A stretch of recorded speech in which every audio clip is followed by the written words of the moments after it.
In a distant star system, there existed a unique planet known as Umbrelux, a world divided between perpetual light and endless darkness. On one side, the brilliance of an eternal sun illuminated the land in bright, blinding light, its heat beating down upon the golden cities that shimmered with prosperity and technological superiority. On the other side of the planet lay the Darklands, a place in eternal shadow where resources were scarce and life was a constant struggle. Between these two extremes lay a mysterious region where day and night danced upon the horizon, known simply as the Median. Lero, a young man from the Darklands, had never ventured beyond the boundaries of his homeland. The harsh reality of the Darklands had shaped him, and he had grown up watching his family scrape and struggle to survive. The constant worry over food and fuel weighed heavily on his mind. Even in his dreams, he couldn't escape the sense of anxiety that loomed over his future. One day, after a particularly difficult month, when it seemed like the firewood wouldn't last until the next delivery, Lero set out on a journey to find some way to ease his family's struggle, even if just for a little while. Stories of the Median drew him like a magnet. It was said that people there lived differently, but what that meant, he did not know. As Lero traveled closer to the boundary between light and darkness, he began to notice subtle changes in the landscape. The jagged rocks of the Darklands softened into rolling hills, and the air grew warmer, as though the world itself exhaled a long-held breath. It felt like a place in between, where life wasn't too harsh or too easy, where the weight of the world didn't press down with relentless force. In the Median, Lero found a market nestled in a valley where people gathered to trade goods, not with money, but with conversations and exchanges of kindness. Stalls lined the market, offering a variety of items: food supplies, firewood, tools, and even herbs he had never seen before.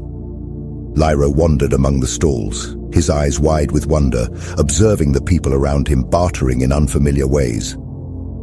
He saw a musician trade a song for a loaf of bread, an elderly woman exchanging herbal remedies for stories of faraway lands, and a child who offered directions in exchange for a smile. As he walked, Lero noticed a stall offering bundles of firewood and baskets of food supplies. The vendor, a kind-eyed old woman, greeted him warmly. "Do you have anything to trade, dear?" she asked, her voice soft as the warm breeze. Lero hesitated, unsure of what he could offer. "I don't have much. I don't have any coins," he confessed, his voice barely above a whisper. "But I can share a story if that's worth anything." The old woman's eyes sparkled with curiosity. "Stories are often worth more than coins in the Median. What story do you carry with you?" Lero took a deep breath and began to speak, telling the old woman about his life in the Darklands. He spoke of his family's constant struggle and how the weight of worry never seemed to lift. His words tumbled out, raw and honest, filling the space between them with the truth of his burden. The old woman listened with a kind expression, nodding gently as he spoke. When he finished, she reached over and handed him a bundle of firewood and a basket of dried fruits and bread. "Take these," she said. "Your story has fed my spirit, so let this food feed your family." Lero accepted the supplies gratefully, feeling a sense of relief wash over him. "Thank you," he said, his voice filled with genuine gratitude. As he continued through the market, carrying the firewood and food, he came across a man at a nearby stall, dressed in a fine, flowing coat that shimmered like liquid gold. His hair was pale as moonlight, and his eyes shone a piercing bright blue. There was an aura about him, as if he carried a trace of the light from the bright side. Lero approached cautiously, captivated by the man's appearance. "You're not from the Darklands," he said, his voice hesitant. The man nodded, a faint smile curving his lips. "No, I'm not," he replied, his voice smooth and inviting, like a calm sea. "I came here from the bright side some years ago, looking for something that was missing in all that light." Lyro's curiosity deepened. Why would anyone leave a place like that? The man's smile widened, but a trace of sadness lingered in his eyes. "Because even in a world of endless sunlight, there are shadows. I came to realize that the brightest light casts the darkest shadows, and no amount of wealth can chase them away. I sought the median, hoping to find a different way of living." The man's stall displayed various trinkets and carved pendants, each one unique and handcrafted. One particular pendant, a small blue stone set in a delicate frame, caught Lyro's eye.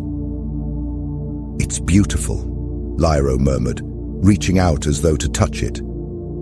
Then he quickly drew back his hand. "But I have nothing else to offer."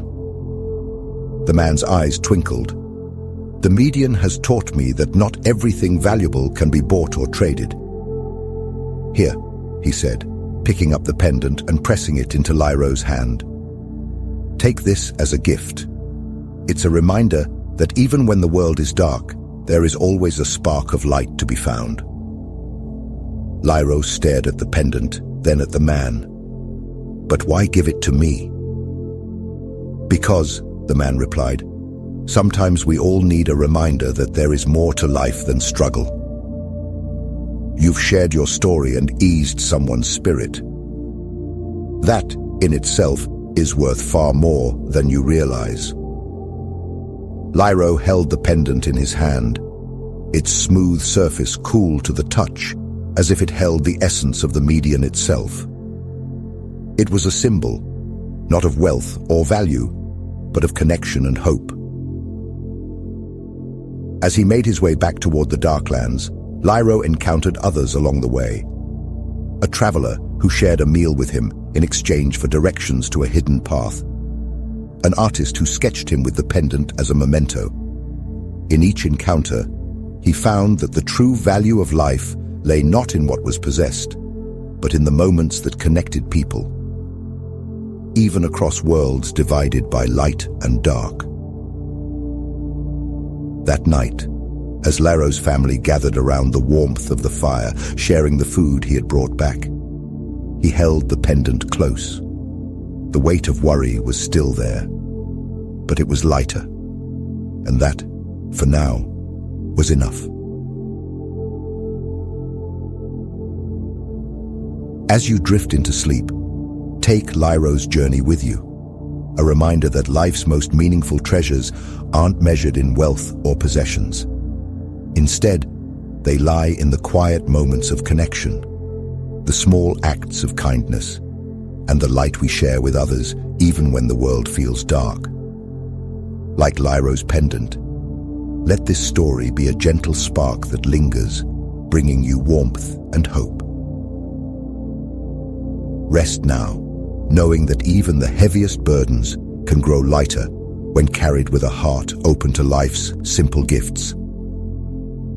Let your thoughts settle and let the calm of the night wrap around you.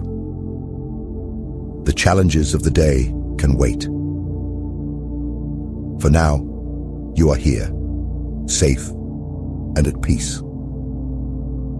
Sleep well and remember, there is always light, even in the darkest places. Good night.